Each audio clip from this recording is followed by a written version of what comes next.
लाडक्या बहिणींनो, खुशखबर खुशखबर खुशखबर. वाटप सुरू झाले 3,000 रुपये. हो, ज्या बहिणींना 16वा हप्ता आला नव्हता म्हणजेच ऑक्टोबरचा,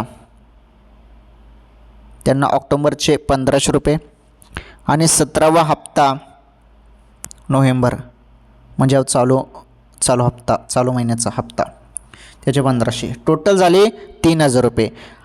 तर ज्या बहिणींना मागील महिन्याचा हप्ता मिळालेला नाही त्यांना 3,000 रुपये वाटप भेटणार आहे 4 डिसेंबर रोजी, डिसेंबरच्या पहिल्या आठवड्यामध्ये 4 डिसेंबरपर्यंत. आणि ज्यांना 16वा हप्ता मिळाला आहे त्यांना मग फक्त 17वा हप्त्याचे 1,500 रुपये मिळतील. 4 डिसेंबर नंतर सर्वांच्या खात्यामध्ये हप्ता जमा होणार आहे. आता सध्या तरी कोणालाच वाटप सुरू झालेलं नाही आणि कुठलाही अपडेट या संदर्भात अजूनपर्यंत तर आलेला नाही. वाटप होईल 4 डिसेंबर नंतर. आलं लक्षात?